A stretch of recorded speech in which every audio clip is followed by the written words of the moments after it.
नमस्कार साथियों, मैं रजत सिंह भारतीय, अखिल भारतीय परिवार पार्टी, दुर्ग लोकसभा छत्तीसगढ़।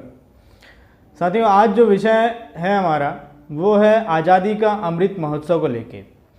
दोस्तों, भारत को आज़ाद हुए लगभग 75 साल होने को जा रहे हैं और इस 75वें साल के लिए, इस 75वें साल के उपलक्ष्य में प्रधानमंत्री नरेंद्र मोदी जी ने एक कैंपेनिंग चलाने के लिए कहा है।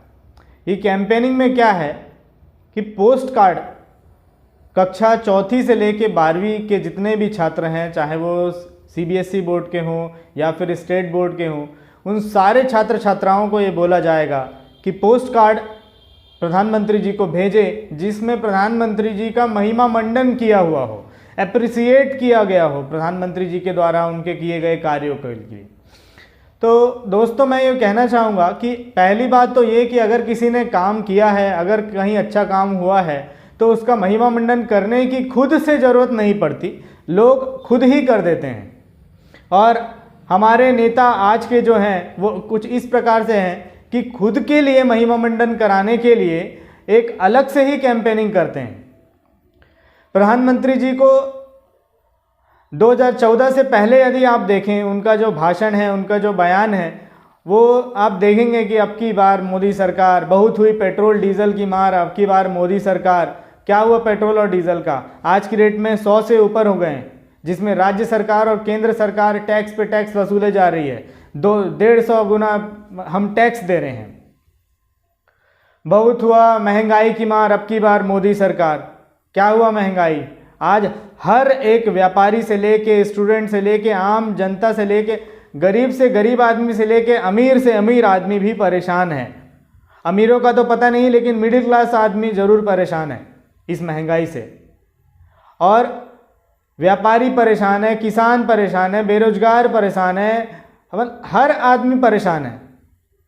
इसके बावजूद भी प्रधानमंत्री नरेंद्र मोदी जी को अपना महिमा मंडन कराने के लिए पोस्ट कार्ड भेजना पड़ेगा। उनका ये टारगेट है कि 75 लाख पोस्ट कार्ड उनके पास आए जिनमें उनका महिमा मंडन किया गया हो। मैं ये यकीन दिलाता हूं दोस्तों, अखिल भारतीय परिवार पार्टी की तरफ से, कि उनको 75 लाख नहीं, 1.5 करोड़ जाएगा पोस्ट कार्ड। और उन सारे पोस्ट कार्ड में ये लिखा होगा कि पढ़े लिखे बेरोजगारों को रोजगार दो या तो कुर्सी छोड़ दो। क्योंकि आपसे अगर नहीं हो सकता तो आप कुर्सी छोड़ दीजिए ना। बहुत सारे और लोग हैं, बहुत सारे मंत्री, बहुत सारे सांसद और भी हैं जो कैपेबल हैं, जो इस काम को कर सकते हैं। रोजगार पैदा करना है तो रोजगार पैदा कर सकते हैं। आपने वादा किया था 2 करोड़ रोजगार देंगे, क्या हुआ उस वादे का? 20 करोड़ रोजगार मिल गए क्या? नहीं मिले ना। आज की डेट में भी बेरोजगारों की संख्या बढ़ती जा रही है, लोग सुसाइड कर रहे हैं, बेरोजगारी का दर बढ़ता जा रहा है, भुखमरी से सुसाइड कर रहे हैं लोग, बेरोजगारी से सुसाइड कर रहे हैं। इस पर किसी की कोई बात नहीं कर रहा, इस पर कोई मंत्रिमंडल का कोई भी आदमी बात नहीं कर रहा। व्यापारी इस देश में, अपन ये सुना करते थे कि किसानों ने आत्महत्या की, किसानों ने आज यहाँ आत्महत्या हुई, आज वहाँ आत्महत्या हुई, किसानों ने आत्महत्या करी। इस देश में पहली बार ऐसा हुआ कि व्यापारियों ने किसानों से ज़्यादा आत्महत्याएं की। आप रिपोर्ट उठा के देखिए, एनसीआरबी की रिपोर्ट है, 11,000 से ज़्यादा व्यापारियों ने आत्महत्या करी।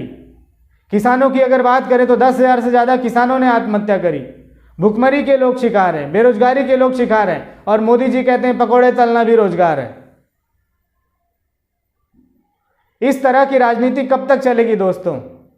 कक्षा चौथी के छात्र, जिसको ये पता नहीं रहता कि हम राजनीति में क्या चल रहा है, हमारा नेता क्या है, हमारा पार्षद कौन है, हमारा महापौर कौन है, हमारा विधायक कौन है, सांसद कौन है, उन छोटे छोटे बच्चों से प्रधानमंत्री अपना महिमा मंडन कराना चाहते हैं। खैर, ये ऐसा पहली बार नहीं है कि प्रधानमंत्री जी अपने बाल मित्रों के आड़ में छुपे हुए हैं।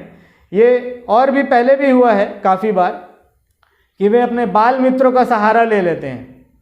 मगर मैं यकीन दिलाना चाहूँगा प्रधानमंत्री नरेंद्र मोदी जी को कि इस बार जो बाल मित्र तो छोड़िए, जो जितने बेरोजगार हैं ना, ये सारे लोग अगर इकट्ठा हो गए ना, और ये सारे लोग अगर एक एक पोस्ट कार्ड भी आपको भेजे ना प्रधानमंत्री मोदी जी, तो आपको 1.5 करोड़ पोस्ट कार्ड यूं ही मिल जाएंगे एक दिन में। आप 20 दिन तक क्या कैंपेन चला रहे हैं, आपको एक दिन में 1.5 करोड़ मिल जाएगा।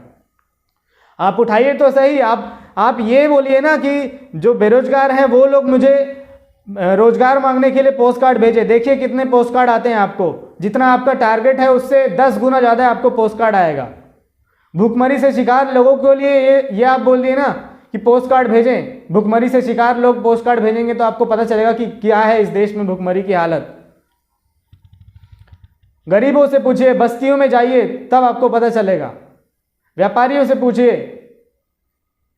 एक बार की मैं बात बताता हूं दोस्तों, ये मेरे साथ हुई घटना है।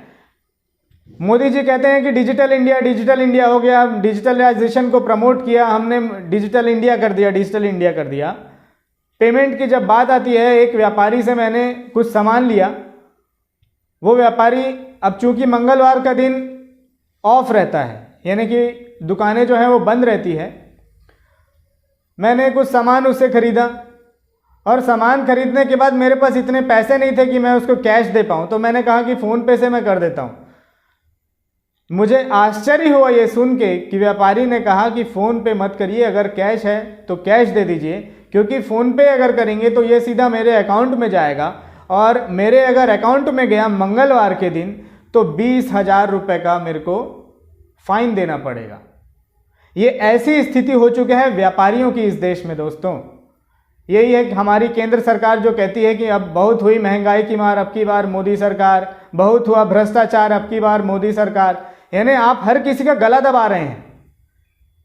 आम जो जनता है वो जो चीज़ करना चाहती है उसको वो करने से रोक दिया जाए, व्यापारी जो चीज़ करना चाहते हैं उसको वो करने से रोक दिया जाए। कपड़े खरीदने जाती है आम जनता, कपड़े खरीदने जो आज 400-500 रुपये में कपड़े आते थे वो आज की डेट में 900-1000 रुपये हो चुका है। इसमें कपड़ों का कॉस्ट नहीं बढ़ा, ये मैं आपको बताना चाहता हूँ। इसमें कपड़ों का कॉस्ट नहीं बढ़ा, इसमें ट्रांसपोर्टेशन का कॉस्ट बढ़ चुका है। जो पेट्रोल या डीजल से गाड़ियाँ आके ट्रांसपोर्टिंग में जो लगती है, उन्होंने वैसे लोगों ने रेट बढ़ा दिया, जिससे हर चीज़ों की हर वस्तुओं का जो रेट है वो आज की डेट में महंगा हो गया। एक सुई से लेके आप एक हेलीकॉप्टर अगर खरीदने जाएंगे तो 10 रुपये का जो आइटम था वो 25 रुपये का हो चुका है। और केंद्र सरकार कहती है कि बहुत हुई महंगाई की मार, अब की बार मोदी सरकार। कब तक चलेगा ये दोस्तों? हमको आगे आना पड़ेगा, राजनीति में आगे बढ़ना पड़ेगा, आम जनता को आगे आना पड़ेगा। जब तक आम जनता इस देश में जागेगी नहीं तब तक इस देश में कुछ सुधार नहीं होने वाला है। पार्टियां आएंगी, पार्टियां जाएंगी, ये सब लोग हमें डुबा कर ही रखेंगे।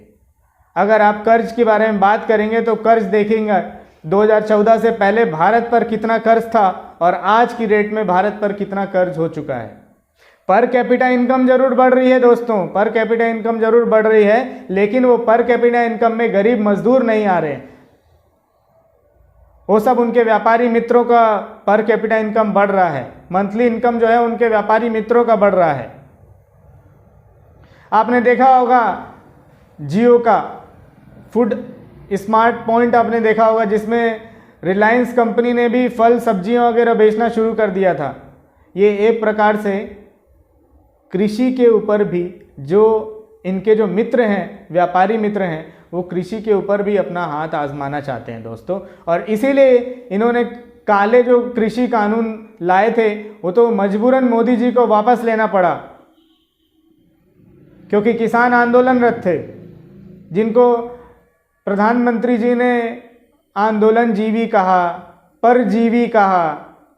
कभी किसी मंत्री ने उन्हें आतंकवादी से फंडेड कह दिया, लेकिन आज भी प्रधानमंत्री को कृषि कानून को वापस लेना पड़ा, क्योंकि वे असल में किसान हैं। वे जानते हैं, वे पढ़े लिखे किसान हैं, वे जानते हैं कि आज का लिया हुआ डिसीजन आज से 10 साल बाद उनकी क्या स्थिति कर देगा।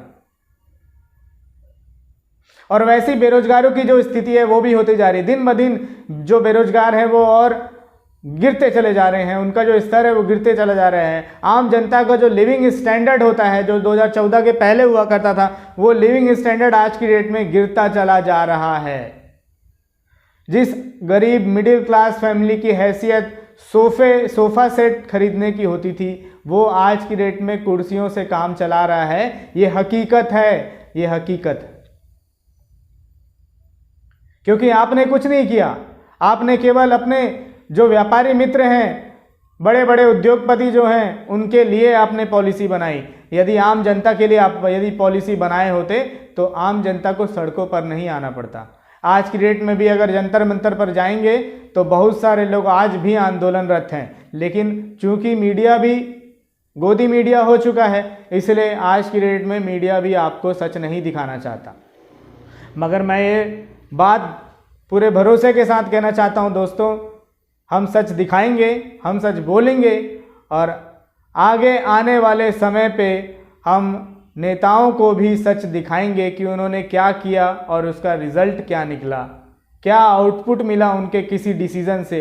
उन सारी चीज़ों पे हम बात करेंगे, उन सारे मुद्दों पर बात करेंगे। और जो ये पोस्ट कार्ड वाली जो बात है, 75 लाख पोस्ट कार्ड अगर प्रधानमंत्री जी चाहते हैं कि उनके महिमा मंडन में आए, तो मैं ये यकीन के साथ कहना चाहता हूँ दोस्तों कि उनको 75 लाख नहीं, पूरे के पूरे 1.5 करोड़ पोस्ट कार्ड आएंगे और जिनमें ये लिखा होगा कि पढ़े लिखे बेरोजगारों को रोजगार दो या तो कुर्सी छोड़ दो। और इसी के साथ मैं अपनी वाणी को विराम देता हूँ।